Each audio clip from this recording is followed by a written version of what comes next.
je m'appelle Maryse Rohrbach, je suis principale du collège Chériou à Vitry-sur-Seine, un collège d'un peu plus de 400 élèves qui sort de l'éducation prioritaire et dans lequel les équipes enseignantes se sont engagées pour la rentrée prochaine, des équipes volontaires, pour conduire un projet de classe sans notation chiffrée, avec évaluation par compétence sur le niveau 6e. Alors nous visons l'ensemble du niveau 6e, mais bon, on va adapter au fur et à mesure.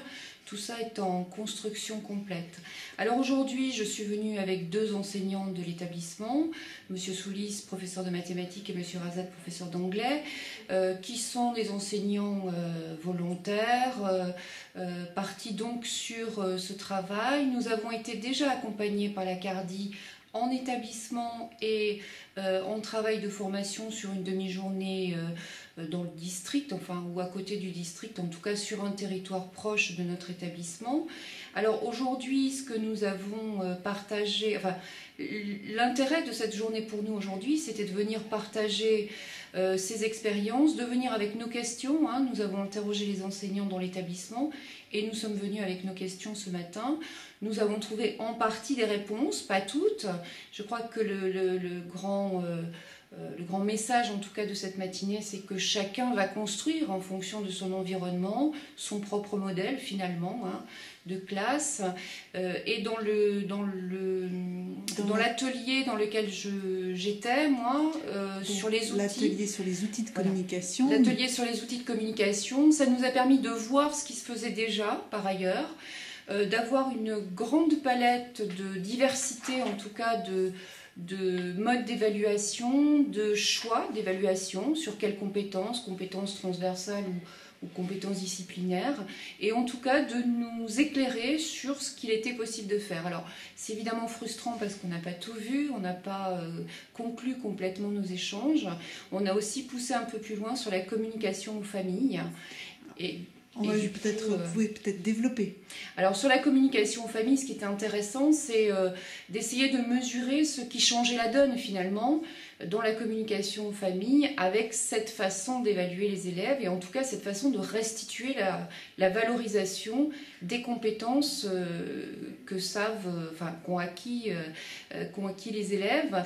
Alors avec un grand débat évidemment, est-ce qu'on s'en tient à l'habitude du conseil de classe, de la remise du bulletin traditionnel, etc. Ou est-ce qu'on invente des nouvelles façons de faire, des nouvelles façons de communiquer aux familles? On était plutôt parti là-dessus, en tout cas, et c'est vrai que c'est frustrant parce qu'on n'a pas terminé. Quelles sont les idées qui ont émergé justement de ce nouveau type de communication à l'égard des familles? Alors, les idées, la première des idées, c'est rendre lisible ce que les élèves savent faire. Voilà, c'était ça, je crois, là, en tout cas, la grande idée qui a traversé cet atelier. Comment rendre le plus lisible possible, et pour les élèves et pour les familles, ce travail sur les compétences et finalement ce regard porté sur ce qu'est un élève dans sa globalité. Je crois que c'est ça qui a été le plus marquant. Et derrière ça, évidemment, de mettre en place les outils qui correspondent le mieux en fonction de là où on est et de l'environnement de l'établissement. Est-ce qu'il y a une idée de modalité, du mode de communication aux familles en dehors de la réunion habituelle de la convocation des parents? Alors l'idée un petit peu qui ressortait de cet atelier, c'est qu'effectivement on ne peut pas communiquer, on ne peut plus communiquer de la même manière. Par exemple pour nous avec des élèves entrant en 6e, dès lors qu'ils entrent dans une classe où il n'y aura plus d'évaluation chiffrée, où on fera autrement parce qu'évidemment les habitudes existent et il faut là aussi, comme avec les enseignants et comme avec l'ensemble de la communauté éducative, déconstruire des habitudes de notation, de repérage, de classement. Et du coup, il va falloir trouver d'autres modalités. Et en tout cas, je crois que ce qui ressortait aussi en termes de lisibilité, c'est l'absolue nécessité de s'expliquer et de former, y compris de former les parents à cette nouvelle pratique. Sur l'évaluation, sur ces outils, il y avait aussi les bulletins, autre outil essentiel pour l'évaluation, et la forme des conseils de classe. Quel bilan vous pourriez tirer des différentes expériences dont vous avez entendu parler aujourd'hui, en juin 2015, et qu'est-ce qu'on pourrait envisager justement à la rentrée prochaine en 2016 avec le nouveau socle, la réforme du collège. Comment vous sentez bouger les choses en termes d'évaluation et de ces 2 points qu'on n'a pas abordés? Alors, sur les bulletins, le premier point, le bulletin, en tout cas, il est clair que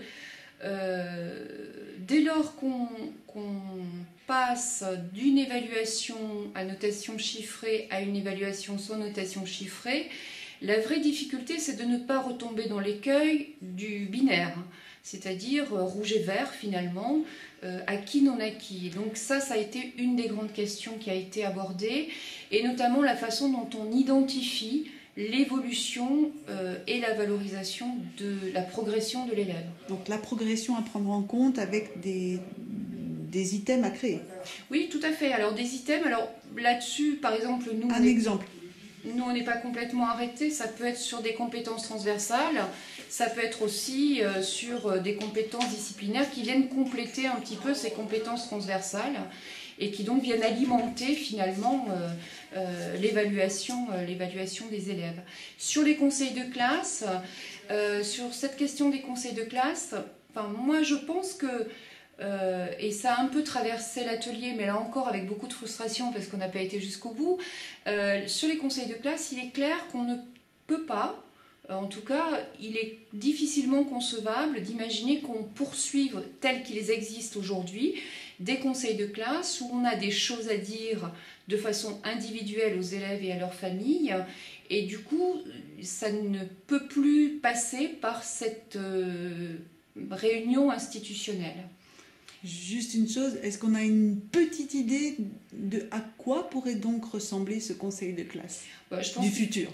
Alors je crois que déjà il faudrait que, en tout cas sur cette question de l'évaluation, il faut déjà que les équipes travaillent sur un croisement de ce qu'ils évaluent évidemment, d'une mise en commun, d'un consensus sur l'évaluation globale d'un élève, et ça pourrait peut-être devenir plutôt des entretiens individuels avec les élèves et leurs familles.